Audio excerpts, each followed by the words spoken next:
Alright, I said there was some hardware in that little tool bag, and what it was for is to connect the little guard here to the trimmer head. And you're just gonna put those 4 bolts in there, and very simple. And they have an Allen head on them.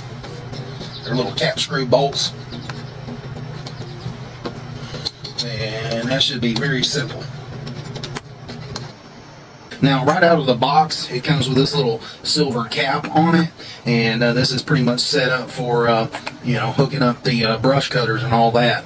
Now, when you want to take this off, what you want to do is just take this scrunch and hook it onto that nut there, and then you can see right down in that hole, it lines up with another hole, and you can, once you get them lined up, you stick that Allen key in there just like that, and that holds it where you can loosen the nylock nut. Now keep in mind, it is a left-hand thread, so don't go the opposite way. And once you get that pulled off there, then you can remove this. There's like a little star washer on there first after you take the nut off, and then there's also the little chrome piece to hold it on. I'm gonna set it aside, put that star washer on there like that, and then right in here you've got this little metal washer, and then you've got this piece here, and then you can see the gears right in there. And yeah, got your gear and your bearing. That bearing right there is what I was talking about, that little side screw where you pull it out to lubricate with grease. That's the bearing I was referring to.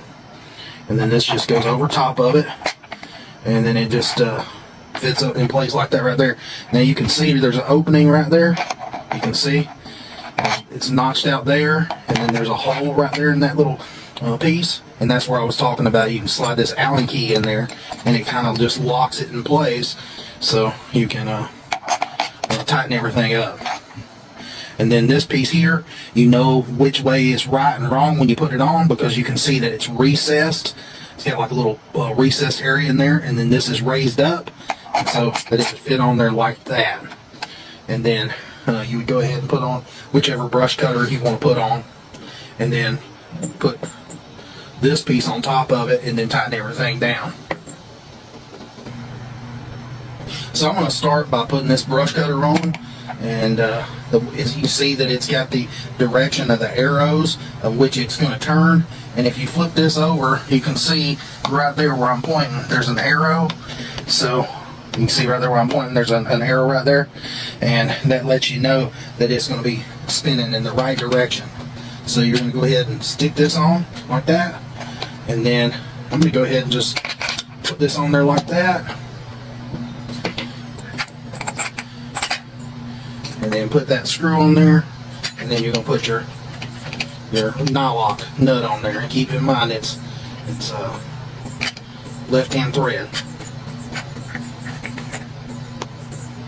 Now, just to point it out one more time, you can see that that arrow is pointing that way, and then you can see that the arrow is pointing down that way. So you know that when it spins, it's going to be spinning just like this, and so there's no confusion there. I like that.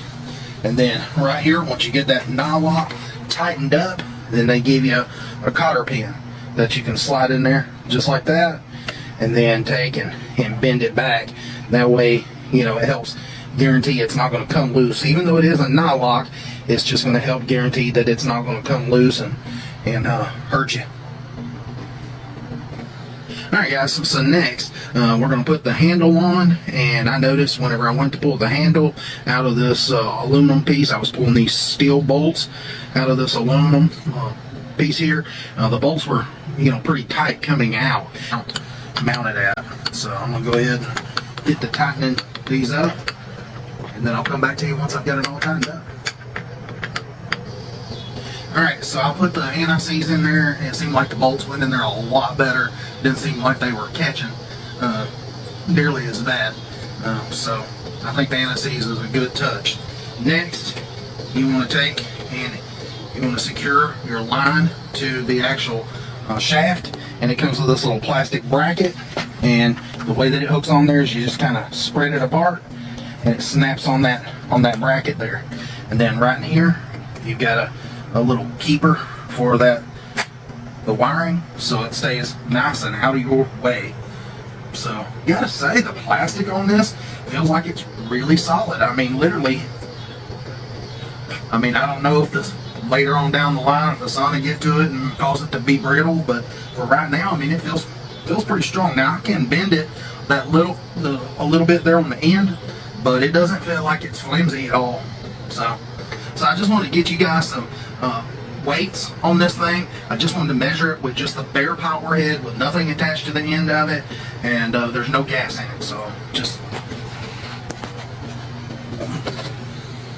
you see it weighs 16.9 pounds. Loosened. And then you've got this little piece right here. This is like a little spring-loaded piece, so when you slide it in there, it kind of locks itself in place. You might have to twist it and play around with it to get it to lock, but it should. Oh, there it goes. There it goes. It locked in place. I don't know if you guys heard that click, but now it won't pull out. And the way that you get it to pull out is you just lift up on that, and it'll slide back out.